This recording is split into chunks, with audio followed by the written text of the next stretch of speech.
Genesis chapter 37. Joseph's dreams. Jacob lived in the land where his father had stayed, the land of Canaan. This is the account of Jacob. Joseph, a young man of 17, was tending the flocks with his brothers, the sons of Bilhah and the sons of Zilpah, his father's wives, and he brought their father a bad report about them. Now Israel loved Joseph more than any of his other sons, because he had been born to him in his old age, and he made a richly ornamented robe for him. When his brothers saw that their father loved him more than any of them, they hated him and could not speak a kind word to him. Joseph had a dream, and when he told it to his brothers, they hated him all the more. He said to them, "Listen to this dream I had. We were binding sheaves of grain out in the field, when suddenly my sheaf rose and stood upright, while your sheaves gathered around mine and bowed down to it." His brothers said to him, "Do you intend to reign over us? Will you actually rule us?" And they hated him all the more because of his dream and what he had said. Then he had another dream, and he told it to his brothers. "Listen," he said, "I had another dream, and this time the sun and moon and 11 stars were bowing down to me." When he told his father as well as his brothers, his father rebuked him and said, "What is this dream you had? Will your mother and I and your brothers actually come and bow down to the ground before you?" His brothers were jealous of him, but his father kept the matter in mind. Joseph sold by his brothers. Now his brothers had gone to graze their father's flock near Shechem, and Israel said to Joseph, "As you know, your brothers are grazing the flocks near Shechem. Come, I am going to send you to them." "Very well," he replied. So he said to him, "Go and see if all is well with your brothers and with the flocks, and bring word back to me." Then he sent him off from the valley of Hebron.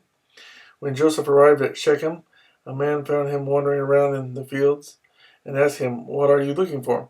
He replied, "I'm looking for my brothers. Can you tell me where they are grazing their flocks?"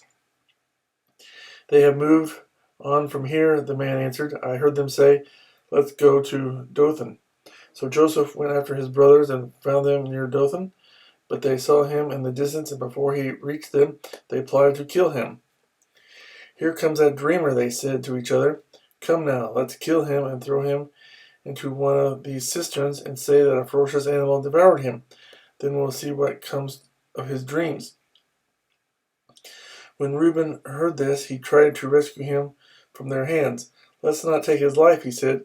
"Don't shed any blood. Throw him into this cistern here in the desert, but don't lay a hand on him." Reuben said this to rescue him from them and take him back to his father. So when Joseph came to his brothers, they stripped him of his robe, the richly ornamented robe he was wearing, and they took him and threw him into the cistern. Now the cistern was empty.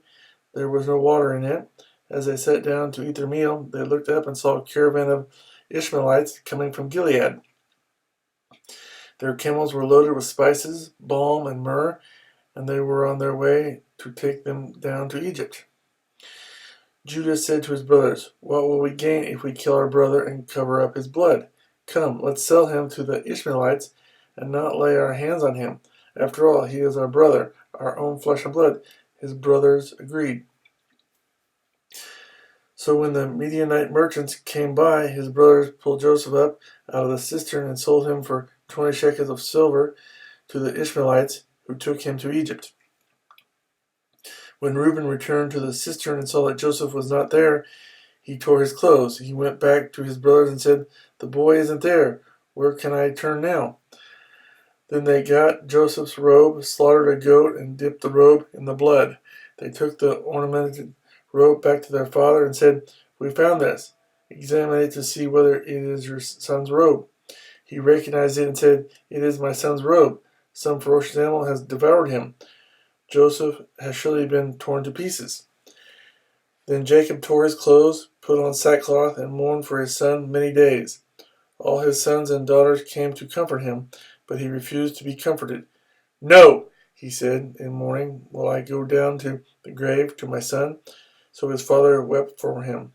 Meanwhile, the Midianites sold Joseph in Egypt to Potiphar, one of Pharaoh's officials, the captain of the guard.